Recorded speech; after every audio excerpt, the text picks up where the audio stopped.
disponernos a la predicación de la palabra de Dios, siguiendo de la misma manera que hasta hoy lo hemos hecho, exponiéndonos a el contenido del libro de los Hechos de manera continuada. Vamos a exponernos hoy a los versos desde el 32 del capítulo 4, o sea, Hechos capítulo 4, verso 32, y vamos a ver hasta el capítulo 5, versículo 11.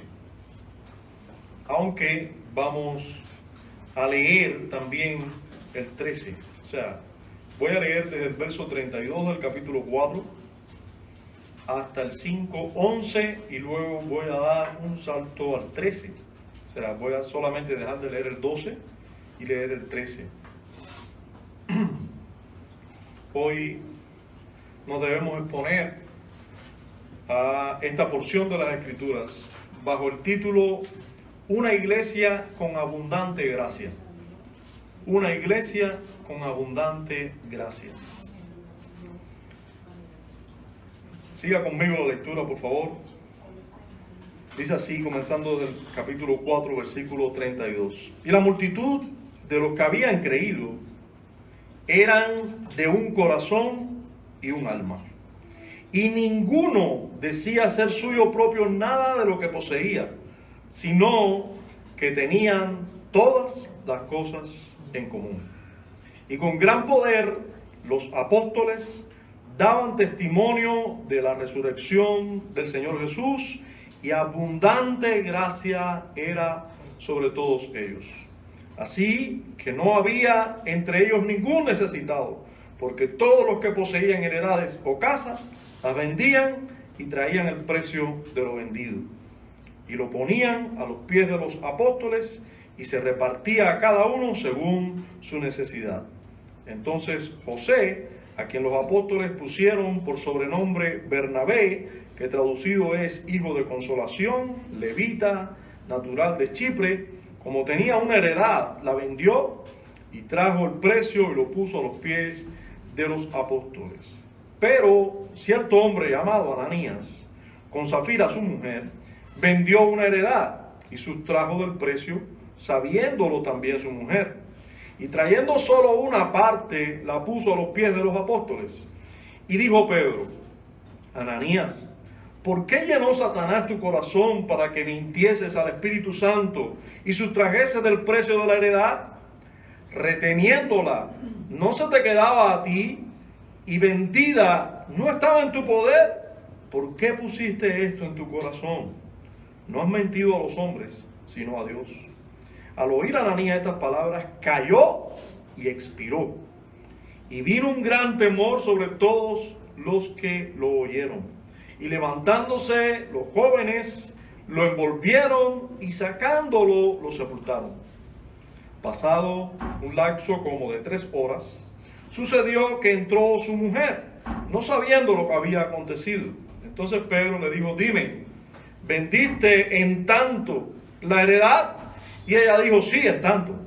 Y Pedro le dijo: ¿por qué convinisteis en tentar al Espíritu del Señor? He aquí a la puerta los pies de los que han sepultado a tu marido, y te sacarán a ti. Al instante, ella cayó a los pies de él y expiró. Y cuando entraron los jóvenes, la hallaron muerta y la sacaron y la sepultaron junto a su marido.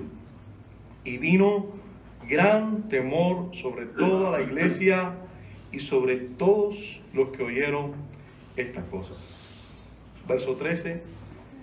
De los demás, ninguno se atrevía a juntarse con ellos, mas el pueblo los alababa grandemente. Padre, delante de tu palabra estamos y sabemos que ella es realmente un manantial de donde podemos beber con confianza. Ella es pura, limpia, pero también útil para nosotros, para enseñarnos, para mostrarnos el pecado, para corregirnos, para edificarnos. Bendito seas, Señor, por enseñarnos por medio de tu palabra. Bendito seas por tener nosotros el privilegio de estar ahora expuestos a tu palabra, con tiempo para ella. Gracias por este día santo. Gracias por este tiempo glorioso en el que nos podemos exponer tranquilamente a tu palabra, Señor, juntos. Gracias. Rogamos que uses este tiempo de manera poderosa hoy para bien de tu nombre, para bien de tu pueblo, para bien de tu reino. Señor, a pesar de mí, úsame para gloria de tu nombre. Es en Cristo, nuestro Señor, que oramos. Amén.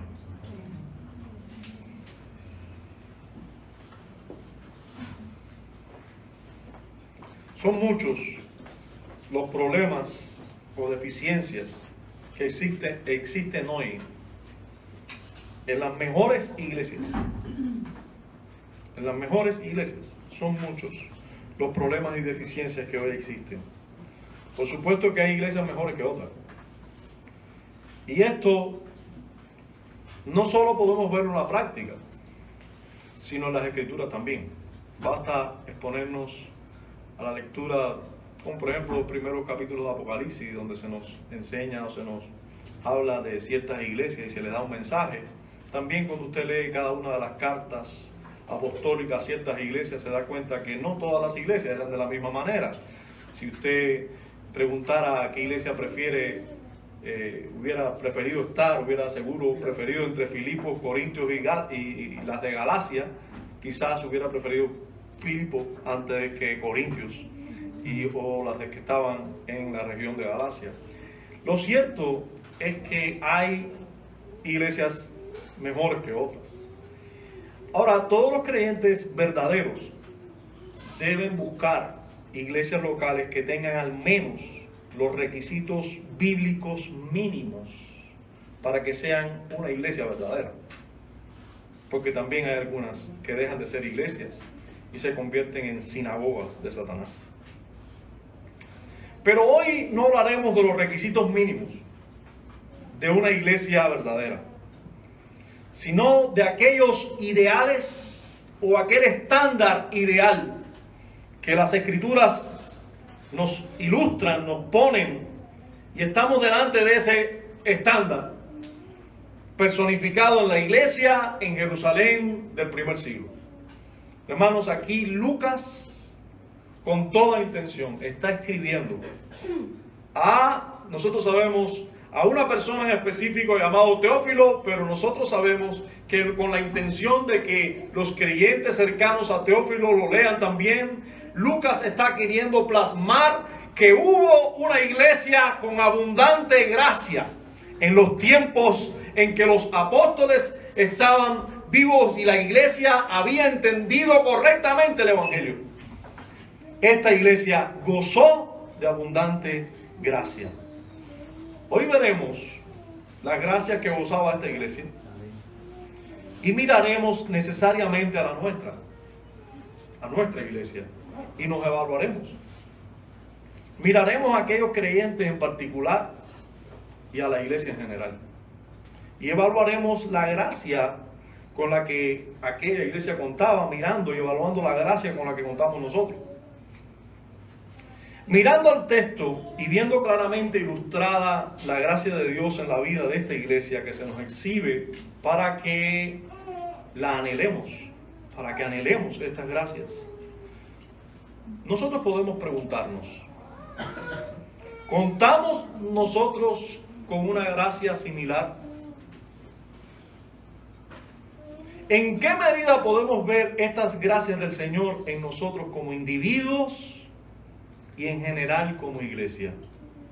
¿Podemos hacer algo para que nosotros y la iglesia cuente con una gracia como esta? ¿Ha cambiado el Dios que bendijo de esta manera a la iglesia en Jerusalén? ¿Ha cambiado ese Dios? ¿Ha cambiado su mensaje? ¿Ha cambiado el evangelio? ¿Podemos esperar o procurar alcanzar esta gracia abundante para nosotros y nuestra iglesia hoy? Hermano, expongámonos a las verdades que aquí se nos enseñan. Miremos estas gracias y expongámonos a esa pregunta con sinceridad. Vamos a ver, enumerando y mirando las gracias que son evidentes en esta primera iglesia, o esta iglesia en Jerusalén, en el primer siglo, que fue, podemos decir en cierta manera, la primera iglesia. Podemos ver primero, lo primero que es resaltado por Lucas aquí es la unidad que gozaba esta iglesia, y voy a usar la palabra gozaba otra vez, que gozaba de abundante gracia. Déjenme decir que este título lo extraigo porque así mismo dice el verso 32 al final, el verso 33, disculpe, dice, y abundante gracia era sobre todos ellos. Quise usar esas mismas palabras. Vamos a ver que una de las gracias que abundaban en esta iglesia era la unidad que había en la misma.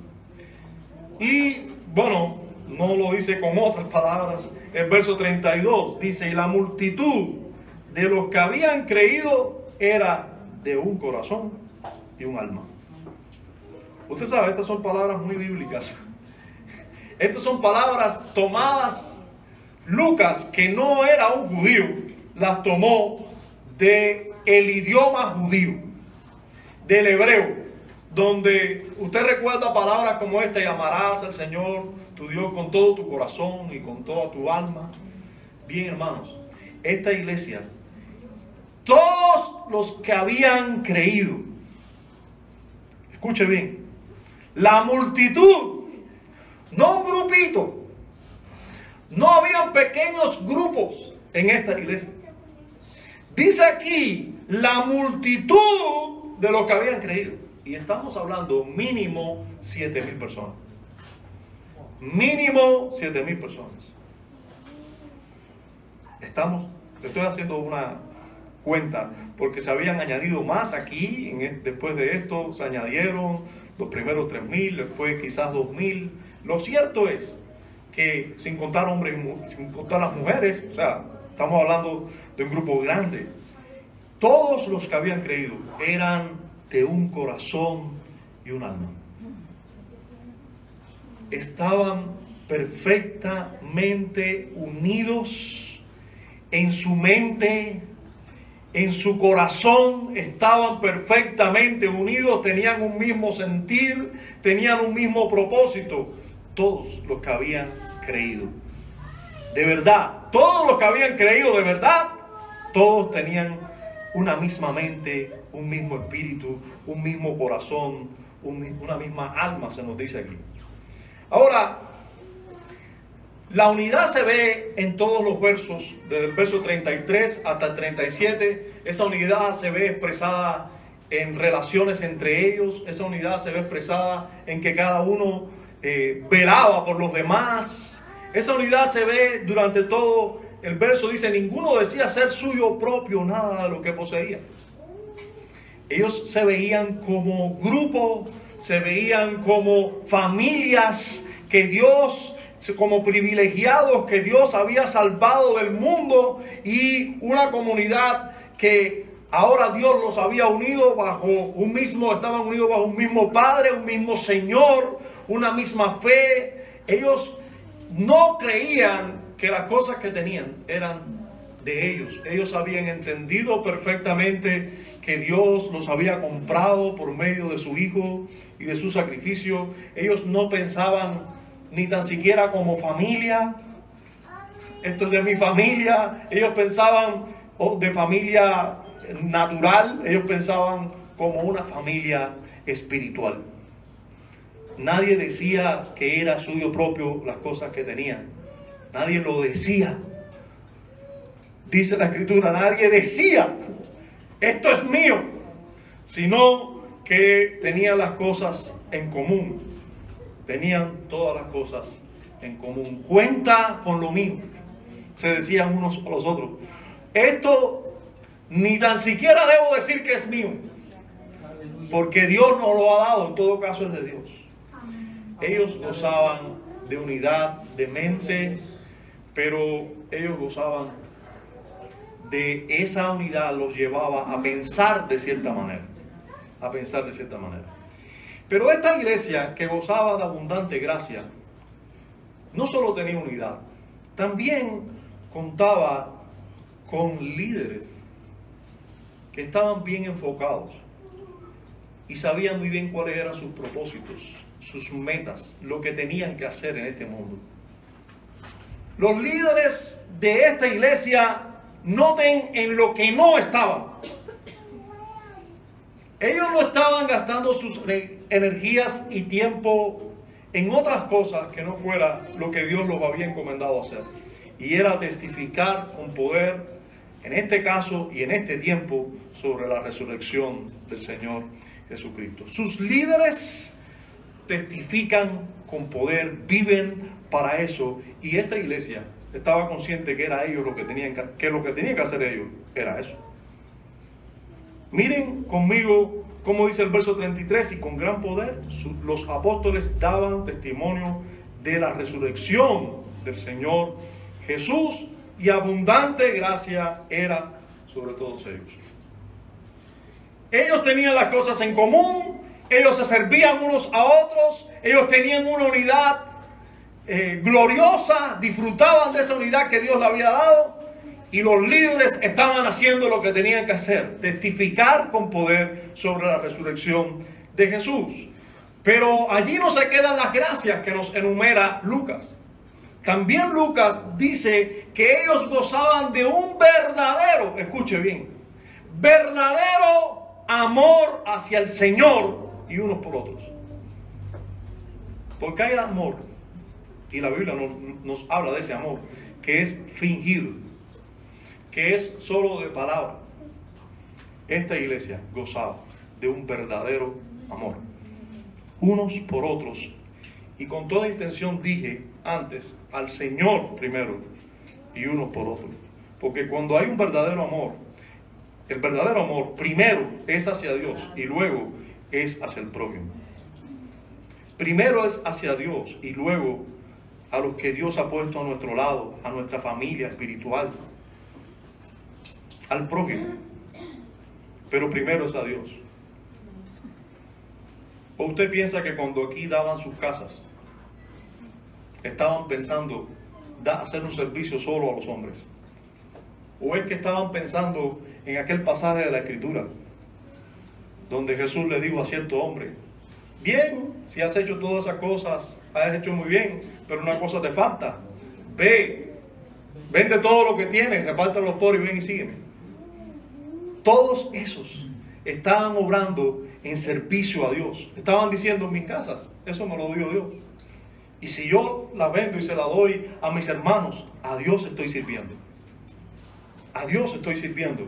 Gozaban de un verdadero amor hacia el Señor y los unos a los otros. Desde el verso 34 nos habla de ello. Dice: así que no había entre ellos ningún necesitado. Hermanos, eso es cristianismo.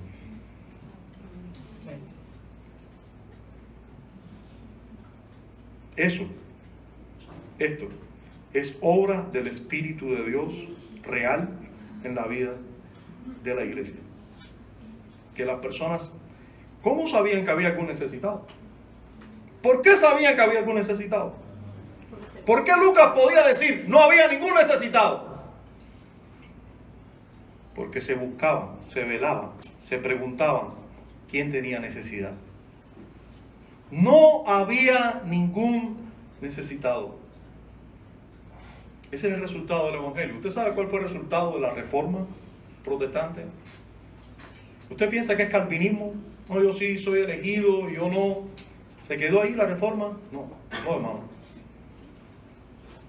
Si hablamos de comienzo de la Reforma por aquel proceso que ocurrió en Ginebra con Juan Calvino, déjenme decirle que uno de los productos de la Reforma de Juan Calvino en Ginebra era que allí no había necesitados. En Ginebra no había necesitados, no habían pobres. se ayudaba a los pobres. Los diáconos de la iglesia servían a la iglesia y servían a los pobres de la sociedad. Ese interés verdaderamente por Dios y por el prójimo, el verdadero cristianismo. Cuando Dios está obrando realmente en la vida del corazón de los hombres y por supuesto en su iglesia, esto se traduce así. Así que no había entre ellos ningún necesitado, porque todos los que poseían heredades o casas, cuando sabían que había algún necesitado, ¿qué hacían? Las vendían y traían el precio de lo vendido. ¿Y cómo lo hacían? Y lo ponían a los pies de los apóstoles y se repartía a cada uno según su necesidad. Y luego se nos da un ejemplo. José, a quien los apóstoles pusieron por sobrenombre Bernabé, que traducido es hijo de consolación, levita, natural de Chipre, como tenía una heredad, ¿qué hizo? Vendió todo lo que tenía y salió a servir al Señor. Y lo puso a los pies de los apóstoles. Dice, vendió y trajo el precio y lo puso a los pies de los apóstoles. Eso hace una iglesia que cuenta con favor, con gracia abundante del Señor. Se nos está presentando aquí lo que ocurre cuando hay una iglesia que goza del favor de Dios, un gran amor hacia Dios y los unos a los otros. Un amor que es consciente de la verdad, de las verdades fundamentales. Sí, hermano, porque el amor no es ciego, como dicen algunos. No, el amor actúa de manera correcta, en consecuencia con las verdades que Dios nos enseña. ¿Quién es dueño de todo? Dios. ¿Quién nos da todo lo que tenemos? Dios. ¿En quién está obrando el reino de Dios? ¿Dónde está obrando el reino de Dios? ¿Dónde Dios está obrando poderosamente en su iglesia? ¿Y cómo está? ¿Y cuál es el propósito de la iglesia? Llevar adelante el reino de Dios, testificar con verdad y con poder de su resurrección, de su reino. Que Dios nos manda a amarle a Él y amarnos unos a otros. Así se traduce la gracia de Dios en una iglesia. Pero note conmigo también que hay una gracia implícita aquí en el texto. Se nos dice que ponían los recursos de casas y heredades vendidas, ya sea tierras, traduce una versión de la Escritura, porque puede ser que usted piense que aquí se estaba poniendo 30 o 40 pesos a los pies de los apóstoles. No, se vendían casas y heredades y se ponían a los pies de los apóstoles. En otras palabras, se les daba a los apóstoles para que ellos hicieran la distribución. Nosotros sabemos esto ocurrió hasta que aparecieron los diáconos, que hubo necesidad de diáconos y luego estos hacían ese trabajo. Los mismos apóstoles recomendaron que ellos hicieran ese trabajo. Ahora, una de las evidencias de la gracia de Dios en una iglesia es que hay confianza en la obra que Dios hace en los líderes. Una iglesia que cuenta con gracia, abundante gracia del Señor, es una iglesia que confía en la obra que Dios hace en ciertos hombres para guiar a esa iglesia. Y aquí lo vemos claramente. Ellos no vendían sus propiedades y ellos luego distribuían el dinero. Ellos vendían sus propiedades y lo ponían el dinero en los pies de los apóstoles porque sabían que Dios había dotado a esos hombres para guiar a la iglesia, para gobernar la iglesia. Había esa confianza en la obra que Dios hace en un ser humano. No confiaban en un ser humano como tal, pero confiaban en la obra que Dios hace en los seres humanos. Ellos ponían con toda seguridad el dinero en sus pies. Ahora, realmente me apura llegar a estas gracias o a esta verdad que se nos enseña en los versos a partir del capítulo 5 en adelante. El capítulo 4 termina con un ejemplo de uno de esos tantos que se dieron cuenta que había necesidad en el pueblo y que dijeron, yo tengo heredades que puedo vender. Y ese es el caso de alguien que Lucas también nos está presentando. Es el caso de alguien que Lucas, con toda intención, el Espíritu de Dios también con toda intención nos quiere resaltar. Y es una persona de la cual después Lucas va a seguir hablando. Lucas va a seguir resaltando que muy probablemente los cristianos que comenzaron a leer esta historia de Lucas por primera vez ya conocían. Ya muchos de los primeros oyentes, quizás Teófilo y otros creyentes, cuando recibieron este libro de Lucas, ya habían conocido antes a este José, sobrenombrado en este caso por los apóstoles como Bernabé. Ellos ya lo conocían. A nosotros se nos presenta aquí y después se nos va a narrar quién fue y qué hizo este Bernabé. Pero Bernabé es tomado como ejemplo para decirnos que él fue del que tenía, en este caso se nos dice, una heredad. Escuche bien, José o Bernabé tenía una heredad y dice, la vendió y trajo el precio y lo puso a los pies de los apóstoles. Él no tenía muchas y vendió de lo que sobraba, ¿no? Él tenía una y la vendió.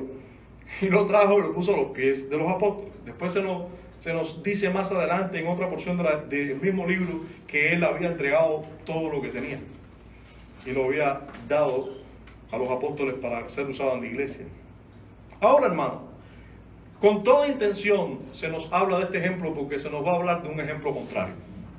Se nos presenta este como un ejemplo positivo porque se nos va a hablar ahora de un ejemplo negativo. Y note el pero con el que comienza el verso 1 del capítulo 5.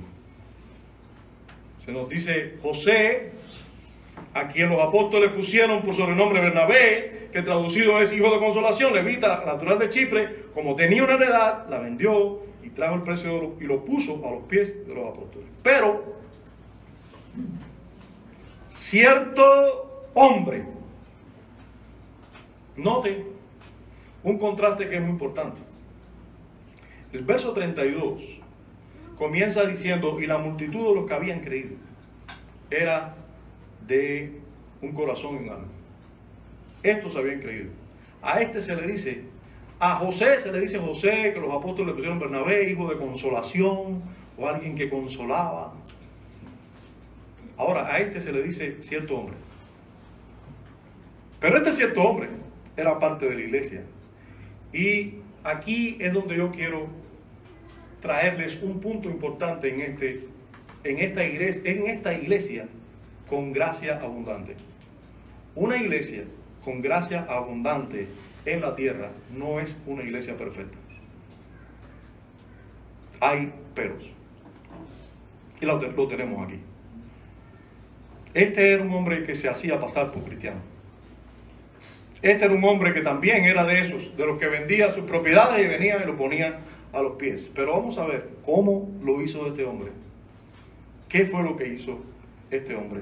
Pero cierto hombre llamado Ananías, con Zafira su mujer, vendió una heredad, fíjense, una heredad, no la heredad que tenía, vendió una heredad y sustrajo del precio, sabiéndolo también su mujer, y trayendo solo una parte, lo puso a los pies de los apóstoles. Hermano,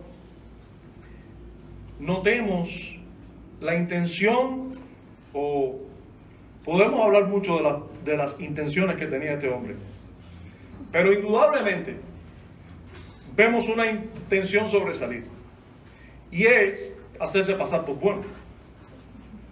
Todo el mundo sabe que las buenas obras te van a alabar. Todo el mundo sabe que alguien como José, que vendió y trajo lo que tiene, hasta los apóstoles le dijeron hijo de consolación. Este hombre quería ganar un título, un nombre, algo tenía. Lo que sí es cierto es que él estaba usando o mintiendo para ganar méritos en la iglesia. No se crea que esto no ocurre en las iglesias de hoy. Este pero lo encontramos prácticamente en casi cada una de las iglesias de hoy. Esto es puesto como un pero con toda intención en nuestro relato, porque características como las que tenemos delante de ciertas personas hoy son frecuentes. Note conmigo que Pedro le hace una pregunta interesante. Le dice Pedro: Ananías, ¿por qué llenó Satanás tu corazón para que mintieses al Espíritu Santo y sustrajeses del precio de la heredad? Reteniéndola, no se te quedaba a ti, y vendida no estaba en tu poder. ¿Por qué pusiste esto en tu corazón? No han mentido a los hombres, sino a Dios. Hermanos, notemos algunas cosas interesantes en esta pregunta. En primer lugar, Ananías no tenía ninguna obligación de traer todo el dinero. Ananías y Zafira eran los dueños de esa propiedad. Nosotros tenemos que tener mucho cuidado, porque por ahí hay ciertas personas diciendo que ciertas ideas políticas son sacadas de las Escrituras. Y que aquí, como la iglesia tenía las cosas en común, que el comunismo salió de las Escrituras. Es incorrecto pensar de esa manera. Y notemos lo siguiente: aquí no había ninguna ley que dijera que no podían haber pobres. Aquí no había ninguna ley que dijera los que tienen mucho tienen que vender sus heredades para. No, hermano. Dios puso en el corazón de los que tenían el deseo de dar voluntariamente lo que ellos tenían para que otros no tuvieran. Eso lo hace Dios solamente. Solamente. Aquí no había ninguna ley impuesta sobre nadie. Incluso conociendo eso, Pedro le dice a este hombre: pero Ananías, si tú vendiste tu heredad, no tenías tú ese dinero, no era tuyo, tú podías hacer lo que tú quisieras con él mismo. Tú no tenías que traerlo aquí. Tú no lo tenías. Así le dice. Le dice: ¿por qué llenó Satanás tu corazón para mentir al Espíritu Santo y sustrajerse del precio de la heredad? Reteniéndola. No se te quedaba a ti. Si tú no me traías nada, tú te quedabas con él. Eso no era tuyo. Se te quedaba a ti, eso es tuyo. Tú no estás obligado a hacer nada. Ahora, lo que sí no puedes venir diciendo: yo vendí en tanto, aquí tienes exactamente lo que lo vendí. Haciéndote, tú me estás engañando a mí, pero tú tienes que saber que yo represento a Dios aquí. Yo soy parte del reino de Dios, yo soy líder de la iglesia. Tú vienes a mí mintiendo al Espíritu Santo. Te estás metiendo en problemas con Dios. Y eso es lo que no valoran quizás mucha gente hoy, que viene a las iglesias diciendo: yo soy cristiano, y yo hago tal obra más cual obra. Están queriendo engañar a Dios. Y evidentemente, hermano, aquí aunque dice mentiste al Espíritu Santo, mentiste a Dios, está explícito en el texto que no, a Dios no se le puede mentir. Porque luego, si el mismo Pedro se da cuenta de eso, es porque Dios lo reveló. O sea, realmente no puedes mentir a Dios. Tú puedes intentar hacerlo, y debes pensar que cuando tú estás queriendo hacerlo, tú estás metiéndote contra Dios. Aquellas personas que se hacen pasar por cristianos hoy, haciendo ciertas obras en la iglesia para que sean vistos por los demás como cristianos, hermanos, se están metiendo con Dios, están mintiéndole o queriéndole mentir a Dios.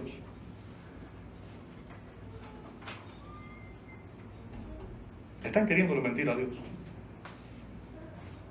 Y déjenme decirle, deben verse en los pantalones de Ananías y Zafira, que por cierto le quedaron muy grandes.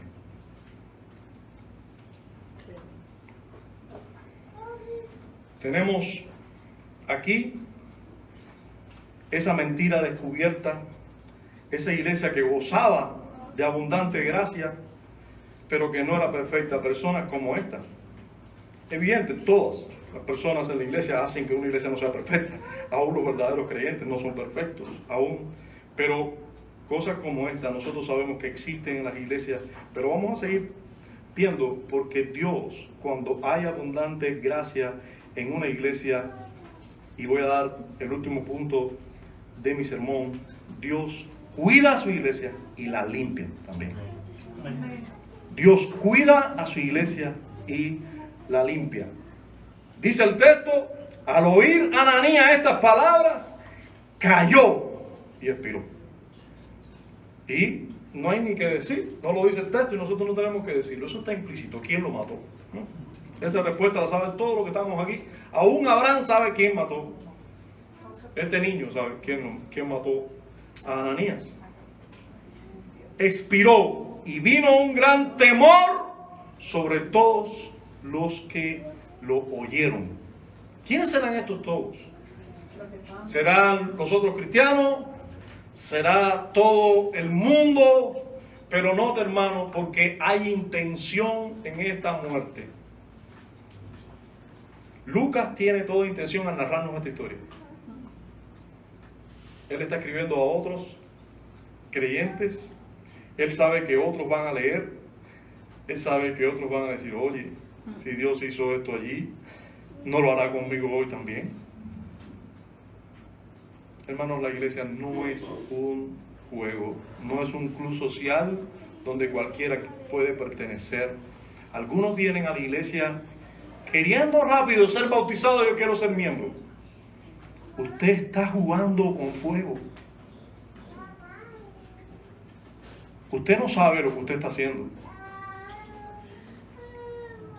Yo no digo que sea malo visitar una iglesia y adorar junto a los creyentes, exponerse a la palabra predicada. Eso es excelente. Hágalo. Sígalo haciendo. Procura hacerlo. Exponte a las escrituras, pero no te digas ser cristiano hasta que no estés convencido de que Dios te ha salvado. No disfraces ninguna de tus obras como obras buenas de cristiano. Di simplemente, sé consciente y di, yo hago esto porque esto lo haría hasta un ladrón. Un ladrón puede un día exponerse a un tesoro y no robar. Un día, pero él es un ladrón. Él va a codiciar el tesoro, él va a querer tenerlo de su lado, pero puede ser librado por Dios, porque le pone un gafio en la nariz, lo aguanta para que no tomen de ese oro. Cualquier ser humano puede hacer alguna obra buena, pero no, ni usted se engañe con esas buenas obras, porque hasta qué punto Ananías se creía él que estaba haciendo una buena obra con esto. Quizás él pensó, porque déjenme decirle que la persona no regenerada, cuando da 20 pesos, piensa que vio un dineral. Si usted ve a una persona no regenerada defendiéndose, él dice, así yo he dado para esta iglesia cantidad. A lo mejor ha dado 50 o 60 pesos.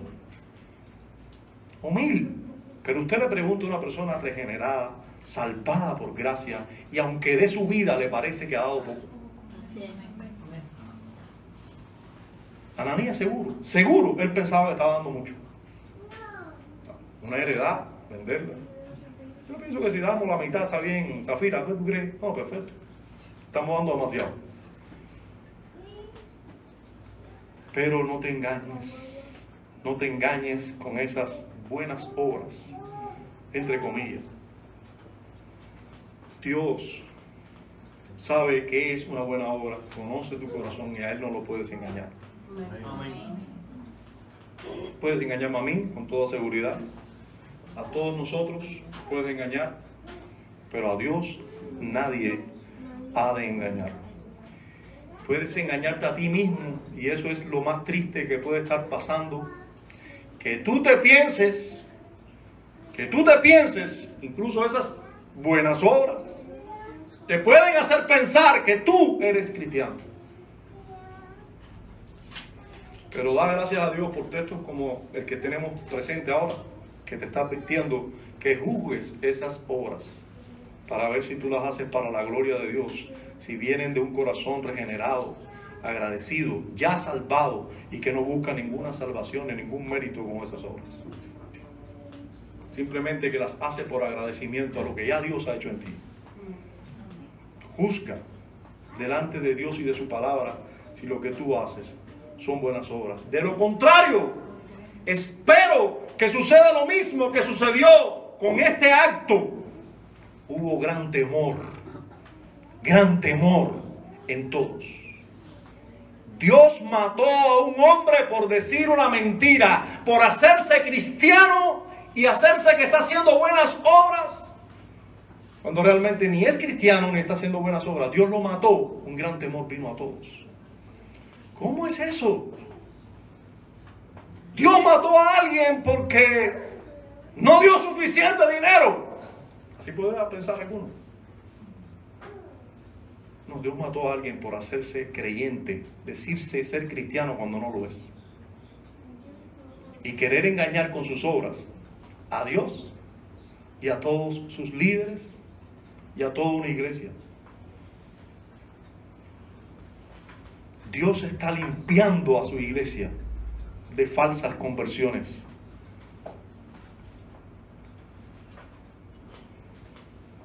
Dios, cuando hay una iglesia que tiene abundante gracia, esa iglesia la limpia, la cuida de contaminación e infunde temor alrededor de esa iglesia. Eso fue lo que provocó aquella muerte. Temor a todos los que oyeron. A todos los que oyeron esta historia les infundió temor. Espero que hoy, también aquí, no falte ese temor que hay que tener a Dios. Y no es temor porque Él te ala el pelo o te da una nalgadita. No, porque mata. Porque mata. Si algunos piensan, no, el temor que se tiene a Dios es un temor reverente porque Él es amor. Cuidado, cuidado. Dios es Dios. Lea las Escrituras. Lea esta historia. Él es Dios.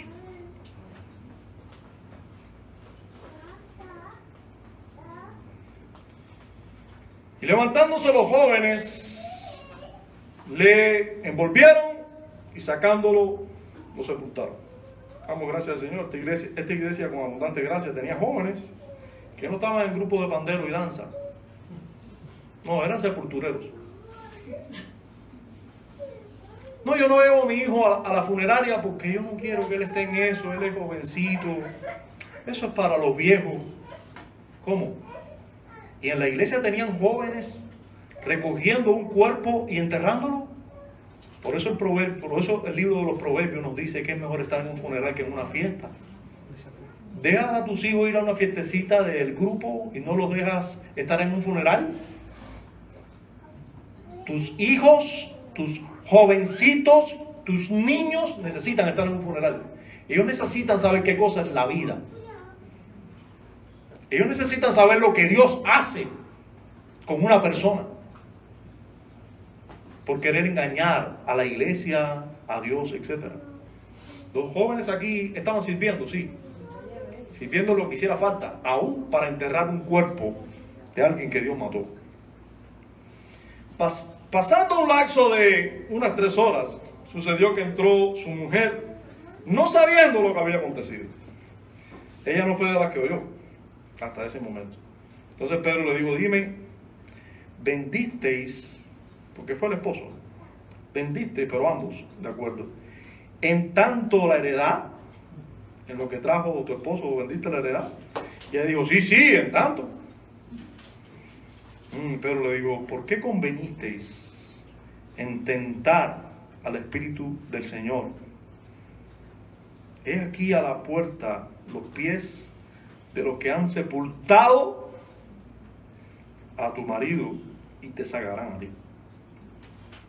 Al instante, inmediatamente, ella cayó a los pies de él, o sea, de Pedro, y expiró. Y cuando entraron los jóvenes, la hallaron muerta y la sacaron y la sepultaron junto a su marido. Y nuevamente nos dice Lucas, inspirado por el Espíritu Santo, y vino gran temor, gran temor, gran temor, no un poquito de temor, no un temor Yo no digo que no sea reverente el temor, pero como lo dice la gente, es un temor reverente. Dios es amor. No, gran temor, porque mató a 2 personas por decir una mentira. Gran temor vino ¿sobre quién? Ahora nos incluye. Ahora Lucas fue más explícito. Gran temor sobre toda la iglesia también. Sobre toda la iglesia y sobre todos los que oyeron estas cosas. También la iglesia tenía gran temor. Sí, hermanos, una iglesia con abundante gracia es una iglesia que Dios cuida, es una iglesia que Dios limpia y es una iglesia que goza de temor a Dios. Bienaventurado el que teme a Jehová. Tiene por Dios no solo un gran amor. Yo tengo un amor por papito, dicen algunos por ahí. Tú tienes amor por papito y no temes ante el soberano Dios, al terrible Dios, al que truena sobre la tierra.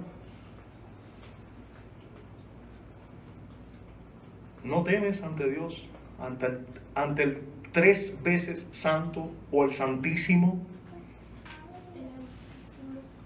Deberías temer. Deberíamos temer. Amén.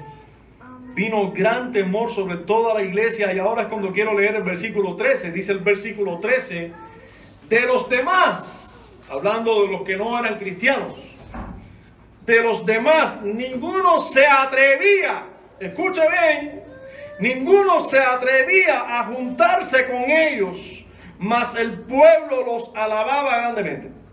Fíjense, no, esos cristianos, excelente, ellos son cristianos, nosotros no. Ellos se comportan, sin duda, Dios está en medio de ellos, pero yo no lo soy, yo no soy un cristiano. Reconozco la obra de Dios en ellos, pero yo no soy cristiano. No se juntaba con ellos. ¿Cómo es que hoy tantas personas, por una parte están los que se llaman creyentes, que invitan a las personas a venir a decir que son cristianos? Ven, repite conmigo, y ya ven, tú eres parte de la iglesia, júntate con nosotros. Tú lo único que tienes que hacer es tomar una decisión. Las iglesias llenas de inconversos, con qué limpieza, qué cuidado, qué protección tiene esa iglesia. Nadie se atrevía a juntarse con los cristianos, llamarse cristianos. Los alababan. Dice que el pueblo los alababa grandemente, pero no se hacían, no se llamaban así cristianos. No se juntaban con ellos como que estos son los cristianos y nosotros no somos cristianos. Consciente de eso. En otras palabras, diciendo: Dios, no nos mate de esa manera, yo no soy cristiano. Gran temor había una separación entre la iglesia visible y lo que no era la iglesia. Una separación marcada que Dios estableció muy claro. Hermanos, es necesario, es imprescindible que te quede claro, si tú eres un verdadero cristiano, que tú estés consciente de que yo soy cristiano. Si tú no lo eres, sé consecuente con la verdad y teme y dilo: no lo soy. Vamos a terminar después de observar estos versos o relatos. Les aseguro, hermano, que mucho pudiéramos hablar del texto, mucho más, sobre las implicaciones de la Trinidad, de la deidad, del Espíritu mencionada aquí. Solo un sermón para ello, pero es mi objetivo hoy que nosotros miremos este texto a la luz de las gracias que tenía esta iglesia las gracias que son exhibidas y que realmente hoy quisiéramos. Vamos a terminar. Después de observar este relato, que es un relato inspirado por el Espíritu de Dios, y usted disculpe que yo haga énfasis en ello, haciéndonos algunas preguntas retóricas. Usted sabe, no son para contestar, pero sí son para que nos lleven a meditar. Cuenta tu iglesia, porque nosotros tenemos que examinarnos nosotros, Iglesia Bíblica de Jesucristo, nosotros tenemos que examinarnos a la luz de las Escrituras. Cuenta tu iglesia con alguna porción de gracia de la que hemos visto hoy. Te quiero recordar una unidad visible, claramente visible, de que es descrito por la Escritura como de un corazón y un alma. Líderes que andan enfocados haciendo lo que tienen que hacer, testificar con poder. Un amor traducido en interés los unos por los otros verdaderamente, no teniendo amor por las posesiones de este mundo, sino antes bien queriendo glorificar a Dios, dando lo que se tiene para darle a los que no tienen. Cuenta con esas gracias, cuenta nuestra iglesia con la gracia de ver que Dios limpia, aunque no sea una iglesia perfecta, aunque haya personas que se llamen cristianos y no lo son, pero Dios cuida de esta iglesia, la protege, la limpia. Si Dios y el Evangelio no han cambiado, y de eso yo digo amén, no han cambiado, ¿por qué crees que tu iglesia no cuenta con dicha gracia? ¿Dónde crees que esté el problema? Solo te quiero preguntar, ¿no será en ti? ¿No será en mí? ¿Qué creían y hacían los cristianos de este tiempo y de este lugar, en este caso en Jerusalén, que tú y yo no creemos o no hacemos?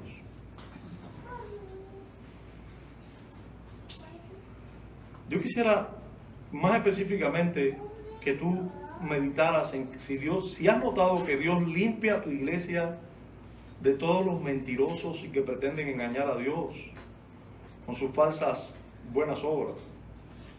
Yo no estoy diciendo que lo limpie de la misma manera, matándolos. Pero ¿notas tú que Dios está limpiando la iglesia? Porque eso es una característica evidente que se nos presenta aquí con ejemplos evidentes. O los falsos cristianos andan saludables, engordando dentro de la iglesia y sin ser en ninguna medida estorbados, ni por Dios, ni por nosotros.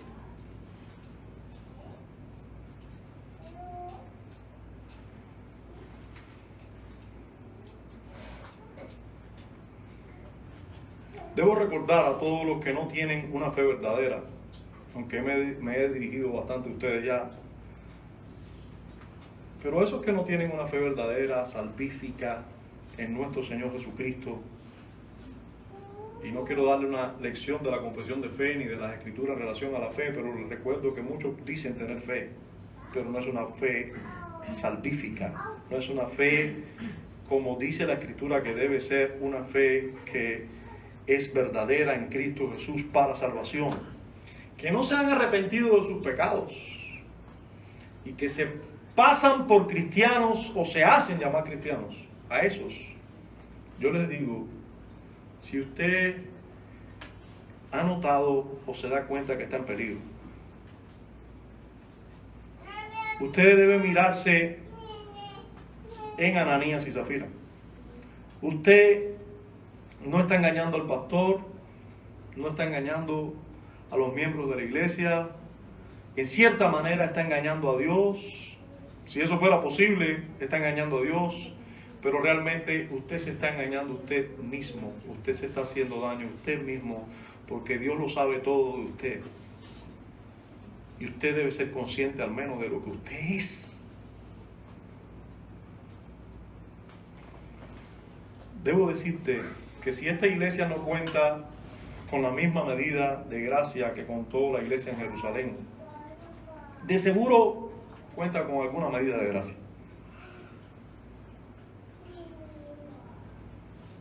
De seguro esta iglesia cuenta con alguna medida de gracia, aunque no sea de la misma, al mismo nivel que contó esta iglesia en Jerusalén. Amén. Y esa gracia es suficiente como para que Dios use medios ordinarios. Nosotros hemos oído pocos reportes de que Dios haya seguido haciendo esto en la historia del cristianismo con otras iglesias locales. Pero yo sí sé que Dios ha usado otros medios más ordinarios para limpiar a su iglesia. Y les aseguro que va a usar Dios esos medios para limpiar esta. Te aseguro que Él sigue siendo poderoso y terrible. Y va a limpiar a su iglesia. Debo decirte también que si en alguna medida temes a Dios, debes confesar la verdad de tu condición y no querer engañar a nadie. Eso resultará seguro en menor condena para ti y en condiciones para ser salvo. Te pondrías en condiciones para ser salvo, porque yo te quiero recordar que los que dicen que son sanos no tienen necesidad entonces de médico, no necesitan salvador, no van a ser salvos. Lo primero que se requiere para ser salvo es que tú reconozcas que estás perdido. Ahora, si tú te imitas, si tú piensas que ya estás salvado y todavía eres un esclavo de tus pecados, pero tú andas fingiendo que eres salvo, andas pensando si yo llevo tanto tiempo aquí o asistiendo allá, qué sé yo, no sé cuáles son tus argumentos no bíblicos. Si tú te piensas que eres sano, no vas a ser sanado, no vas a recurrir al verdadero médico, al único que te puede sanar, al único que te puede salvar. Amén. Bendito Padre, gracias por esta iglesia con abundante gracia. Gracia real, gracia quizás hoy poco común en otras iglesias. Nosotros sabemos que también tenía debilidades esta iglesia, que no era perfecta, y así tú nos la pones, nos la expones. Y queremos agradecerte porque podemos nosotros evaluarnos a la luz del estándar que tú nos plasmas. Señor, como individuos que conforman esta iglesia local, tenemos que arrepentirnos de muchas cosas. Concédenos, Señor, un verdadero arrepentimiento. Que no solo llore o gima aquí, sino que viva, Señor, se levante y tenga una postura distinta en lo adelante. Concédenos un verdadero amor unos por otros, verdadero interés de unos por otros, que viene de un amor a ti. Imploramos, Señor, que nos conceda abundante gracia a esta iglesia. Que abundante gracia también haya para nosotros, Señor, en una verdadera unidad de mente y alma, en que la obra sobre el liderazgo de esta iglesia sea poderoso. Que hayan hombres, Señor, como Bernabé y otros que resaltan por el bien que hacen para tu gloria. Y que Dios del cielo también tú cuides de esta iglesia y limpies esta iglesia de toda falsa confesión, falsa conversión. Que tú traigas temor sobre tu iglesia y sobre todo el alrededor, todos los que conocen de tu obra en esta iglesia. Señor, que tú limpies tu iglesia, te lo imploramos. En Cristo, Señor. Y damos gracias. Damos gracias. Amén.